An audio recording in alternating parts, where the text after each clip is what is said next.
Bismillahirrahmanirrahim. Assalamualaikum warahmatullahi wabarakatuh. Alhamdulillahirrahmanirrahim. Pada pertemuan kali ini kita akan membahas terkait dengan perencanaan sumber daya perusahaan atau Enterprise Resource Planning atau disebut dengan ERP. Sebelum kita mulai, alangkah baiknya kita baca basmalah terlebih dahulu. Bismillahirrahmanirrahim. Pada pertemuan sebelumnya, kita membahas terkait dengan perencanaan dan juga pengembangan dari produk baru. Tetapi tentunya ketika berkaitan dengan perencanaan dan pengembangan produk baru, maka di sana harus dibutuhkan yang namanya perencanaan sumber daya perusahaan. Sumber daya perusahaan ini ya berkaitan dengan apa saja yang dibutuhkan. Di sana misalkan ada namanya bahan baku, ada namanya proses produksi dan yang lainnya. Jadi ketika berkaitan dengan perencanaan sumber daya perusahaan, maka akan berkaitan dengan eh, apapun yang dibutuhkan oleh perusahaan. Untuk apa? Untuk pembuatan produk baru dan pengembangan produk baru. Di sini pengertiannya sendiri, perencanaan sumber daya perusahaan ini adalah proses strategis krusial dalam pengelolaan sumber daya organisasi. Jadi sebelumnya kita ketahui bahwa manajemen itu ada namanya yang dikelola sumber daya manusia dan juga sumber daya lainnya. Artinya sumber daya lainnya ini berkaitan erat dengan yang namanya sumber daya perusahaan atau sumber daya organisasi. Jadi, ketika kita berkaitan dengan manajemen, maka tidak akan lepas dari dua hal tersebut. Ada sumber daya manusia dan juga ada sumber daya organisasi yang kita kelola. Di era globalisasi ini ya tentunya karena persaingan semakin ketat atau daya saingnya semakin kompetitif ya, jadi efektivitas perencanaan sumber daya ini harus kita betul-betul rencanakan. Jangan sampai rencana yang kita susun itu kita tidak dapat mengeksekusinya. Kalau kita tidak dapat mengeksekusi rencana tersebut, rencana sumber daya perusahaannya, maka kita tidak mampu bersaing di pasaran. Di sini ada menurut ahli Heiser sendiri mengatakan, Heiser dan Render mengatakan bahwa perencanaan sumber daya yang baik mencakup pengelolaan sumber daya fisik, manusia, dan informasi. Jadi ada tiga hal di sana. Ada sumber daya fisik, ada manusia, dan informasi. Jadi tadi ya ada sumber daya fisik berarti seperti bahan baku, material lainnya, dan hal-hal lainnya, itu adalah sumber daya fisiknya. Lalu manusia, manusia siapa? Manusia menggerakkan. Dan yang ketiganya adalah informasi yang diberikan. Kalau dalam manajemen rantai itu ada namanya aliran informasi yang diberikan. Tetapi berkaitan dengan perencanaan sumber daya perusahaan, maka di sini aliran informasinya yaitu bagaimana kita memperoleh bahan baku dari suplai mana saja atau dari supplier mana saja, lalu dikirim menggunakan apa sampai dengan ke tangan perusahaan. Itu. Tujuan dari informasi ini tentunya untuk ya semua tujuan adalah mencapai tujuan yang telah ditetapkan oleh organisasi.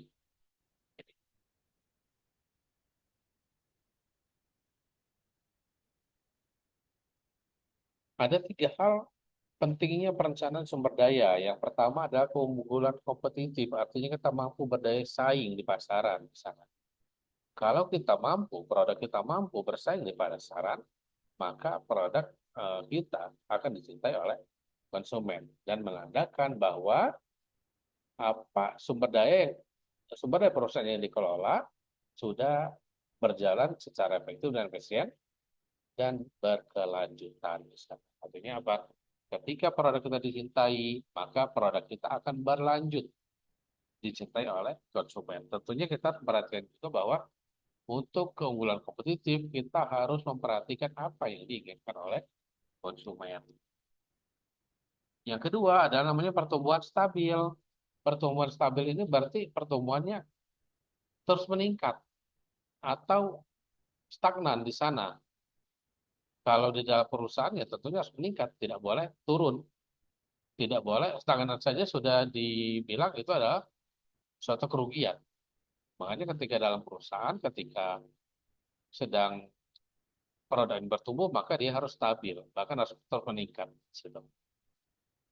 Makanya yang sebelumnya Bapak sampaikan bahwa ketika kita meluncurkan produk baru, itu kenapa di saat produk sebelumnya sedang di puncak kemasan atau di puncak penjualan, itu adalah supaya produk yang kita pasarkan dapat dikenal oleh atau dapat cepat dikenal oleh konsumen. Makanya kalau sudah menurun, produk yang sebelumnya saja sudah menurun, sudah kurang diminati, ketika kita meluncurkannya pada saat produk sebelumnya menurun, ya dampaknya juga tidak akan terlalu diperhatikan oleh konsumen. Yang ketiganya di sini ada namanya peningkatan efisiensi. Ya namanya efisiensi ya ketika berkaitan dengan perencanaan sumber daya perusahaan di sini, maka kita harus dapat menghemat biaya operasional. Jadi, biaya operasional. Di sini ada namanya penelitian yang dilakukan oleh McKinsey dan company dan McKinsey perusahaannya ya.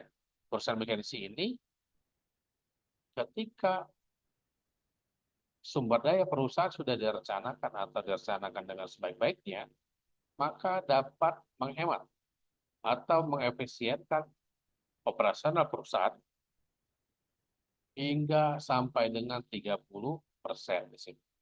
Jadi, perencanaan sumber daya efektif tidak hanya mencakup jumlah sumber daya, tetapi juga cara pengelolaan. Jadi, kalau perencanaan sumber daya tentunya bukan hanya cara jumlahnya saja, tetapi bagaimana kita mengelola jumlah tersebut.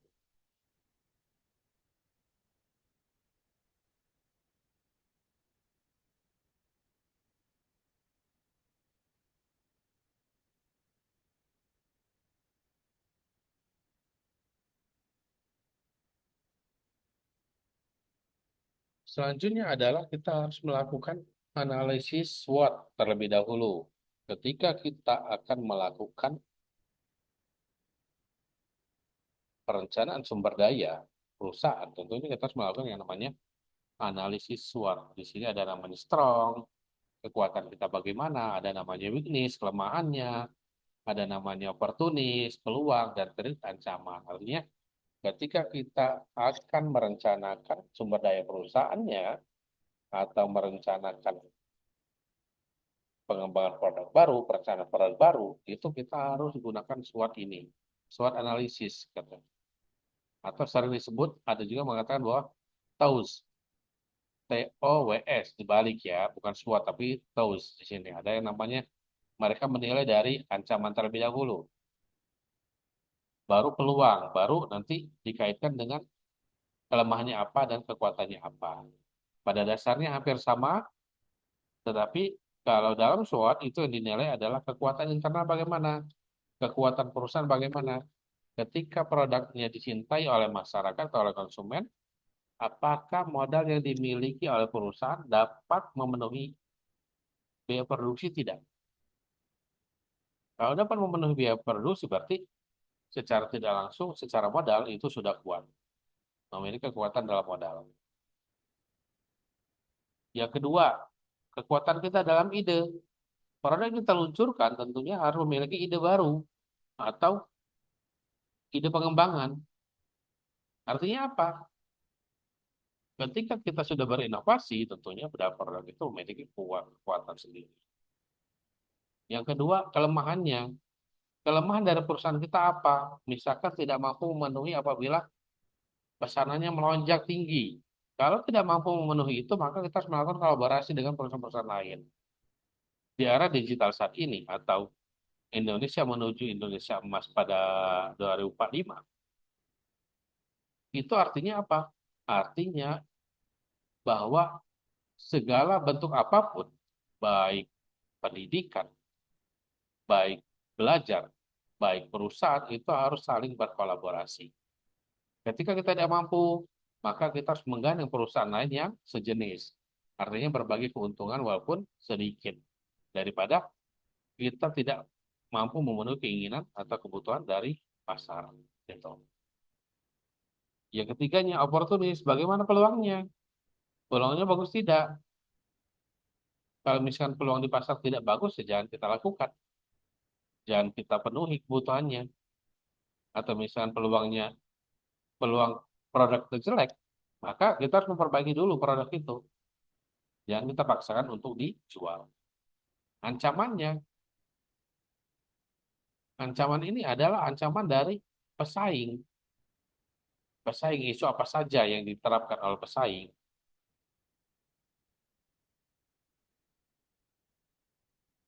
Ya, isu apa saja yang diterapkan oleh pesaing untuk menjatuhkan produk kita. Ya, seperti handphone itu ya. Kalau handphone, kesalahan Nokia, saya sampaikan bahwa Nokia itu tidak mampu mempertahankan keunggulan mereka, padahal mereka sudah punya idenya dengan cara melakukan penelitian langsung kepada konsumen.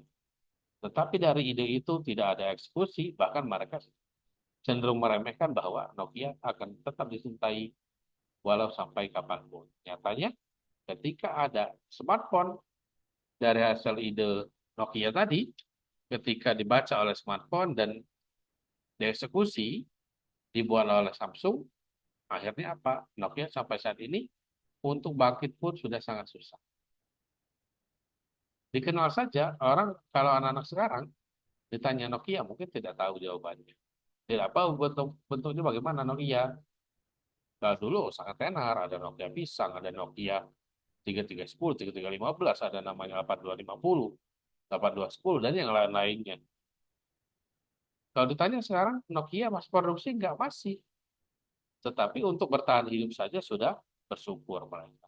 Kenapa? Produknya sudah tidak dicintai oleh konsumen.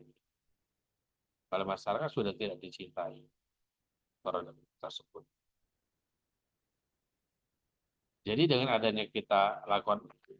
kita melakukan analisis terlebih dahulu, maka akan menghindarkan kita dari kemungkinan-kemungkinan yang tidak kita inginkan. Ya tentunya kalau bukan hal yang tidak diinginkan saja, tetapi itu menandakan kita dapat membaca apa yang diinginkan oleh perusahaan.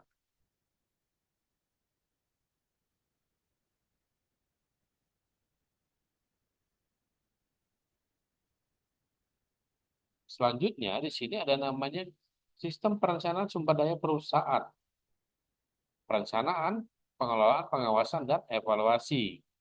Kalau di dalam manajemen itu disebut dengan POAC namanya. Sama ya, di sini jadi merencanakan alokasi sumber daya secara strategis, mengelola sumber daya manusia, finansial, dan fisik, mengawasi artinya kita melakukan pengawasan di situ, mengawasi penggunaan sumber daya secara efektif, dan melakukan evaluasi. Evaluasi ini untuk memantau apakah perusahaan berjalan dengan semestinya atau tidak. Jadi apakah perencanaan yang kita telah lakukan itu dapat berjalan sesuai dengan apa yang diharapkan atau tidak di sini.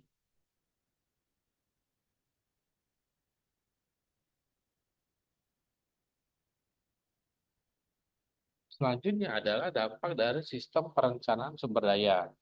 Dampaknya yang pertama adalah efisiensi operasional, yang kedua keberhasilan proyek, yang ketiga produktivitas. Artinya di sini ketika kita merencanakan sumber daya perusahaan, tentunya ada namanya efisiensi operasional. Berarti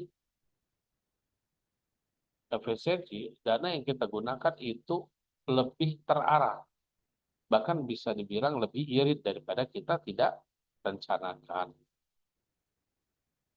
Selanjutnya adalah keberhasilan proyek. Jadi dengan adanya rencana ini ya keberhasilan proyek itu akan lebih tinggi.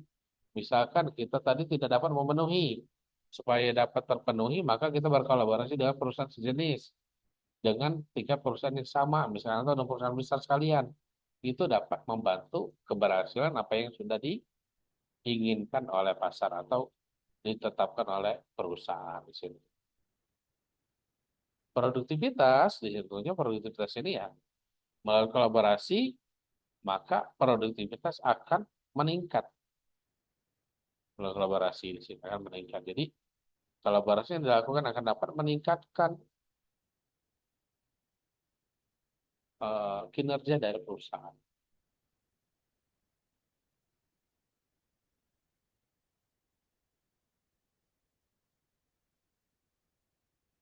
Selanjutnya adalah manajemen risiko dalam perencanaan sumber daya di sini. Untuk melakukan manajemen risiko dalam perencanaan sumber daya, tentunya kita harus pertama lakukan adalah identifikasi risiko, yaitu mengidentifikasi potensi risiko lebih awal. Yang kedua, mitigasi risiko, memungkinkan perencanaan langkah-langkah mitigasi yang tepat. Artinya, dengan ada mitigasi risiko, berarti kita sudah menetapkan langkah-langkah apa saja yang harus diambil. Yang ketiga, adaptasi pasar, yaitu meningkatkan kemampuan perusahaan untuk beradaptasi terhadap perubahan pasar. Jadi, adaptabilitas merupakan sesuatu hal yang sangat penting, baik di dunia bisnis maupun di perusahaan maupun di bidang yang lain, ataupun secara kepemimpinan di situ.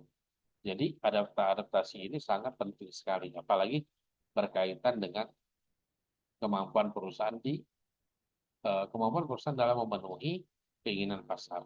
Adaptasi ini sangat penting. Adanya perubahan pasar, dengan adaptasi yang baik kita dapat mengikuti perubahan yang terjadi. Ketika kita tidak mampu mengikuti perubahan pasar ini, maka kita akan tergerus oleh pasar itu sendiri.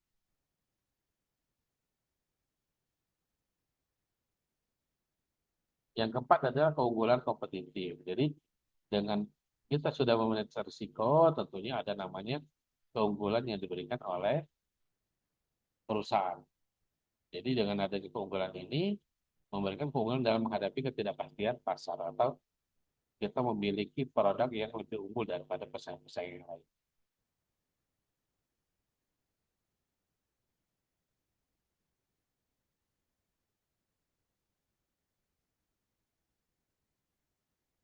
Yang selanjutnya ada namanya evaluasi perencanaan sumber daya perusahaan. Di sini kalau bisa disampaikan bahwa evolusi di sini adalah sejarahnya lah ya, sejarahnya bahwa sejarah dari evolusi perencanaan sumber daya perusahaan ini itu diawali pada sumber daya fisik dan finansial. Artinya kemampuan perusahaan dalam membuat produk dan juga finansial yang dimiliki. Lalu muncul pada tahun 90-an, muncul konsep ada namanya Enterprise Resource Planning ya, perencanaan sumber daya perusahaan, lalu ada namanya era digital, integrasi big data dan analitik ya dari manual kepada digital, yang selanjutnya saat ini fokus pada keberlanjutan dan tanggung jawab sosial perusahaan. Jadi apapun yang ketika kita membuat perusahaan ya tentunya usaha yang kita lakukan kita harus berlanjut usahanya. Jangan sampai sekali buat sebulan dua bulan sudah berhenti. Tetapi secara terus-menerus harus tetap berlanjut perusahaan tersebut. Dan juga kita memiliki tanggung jawab sosial atau kalau perusahaan besar itu sering dimanfaatkan dananya yaitu dana CSR. Itu artinya apa? Dana yang disiapkan untuk merupakan salah satu perusahaan dan tanggung jawab sosial perusahaan.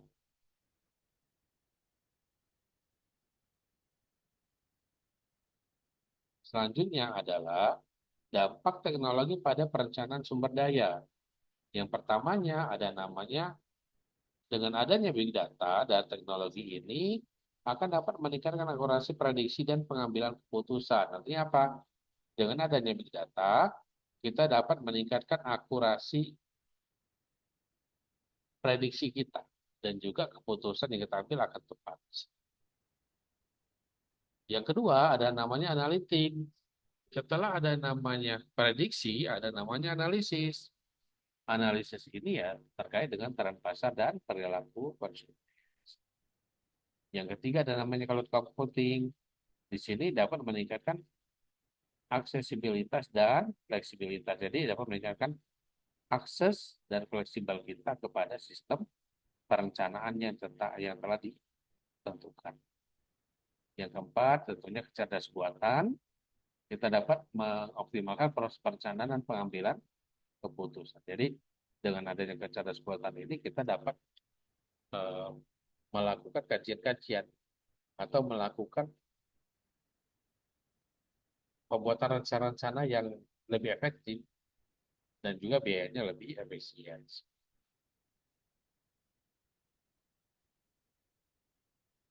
Selanjutnya adalah keberlanjutan dalam perencanaan sumber daya. Di sini ada tiga namanya keberlanjutan dalam perencanaan sumber daya. Yang pertama adalah praktek keberlanjutan, yaitu integrasi prinsip keberlanjutan dalam strategi perencanaan sumber daya.